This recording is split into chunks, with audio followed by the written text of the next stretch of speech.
নমস্কাৰ নিউজ কিঙৰ সমূহ দৰ্শকক স্বাগতম জনাইছো। এই মুহূৰ্তত এই পৰিছে সন্ধিয়াৰ কেইবাটাও গুৰুত্বপূৰ্ণ খবৰ।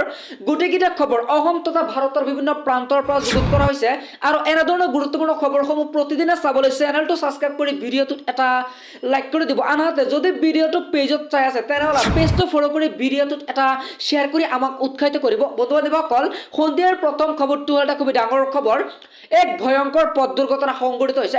ৰঙিয়াত সংঘটিত হৈছে এক ভয়ংকৰ পথ দুৰ্ঘটনা আৰু এই ভয়ংকৰ পথ দুৰ্ঘটনাত মৃত্যু হৈছে পিতৃ আৰু কন্যা।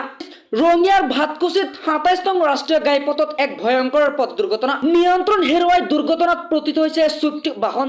এই ভয়ংকৰ পথ দুৰ্ঘটনাত থিতাতে মৃত্যু হৈছে পিতৃ আৰু কন্যা। নিহত শিৱপ্ৰসাদ বৰুৱা আৰু চন্দ্ৰমা বৰুৱা। আহত হৈছে এটি শিশু ৪গৰাকী লোক। মংগলদৈৰ পৰা বৰপেটালৈ বিয়া খাবলৈ যোৱাৰ পথত সংঘটিত হৈছে এই ভয়ংকৰ পথ দুৰ্ঘটনা আৰু এই ভয়ংকৰ পথ দুৰ্ঘটনাত থিতাতে মৃত্যু হোৱা চন্দ্ৰমা বৰুৱা আছিল নৱবিবাহিতা।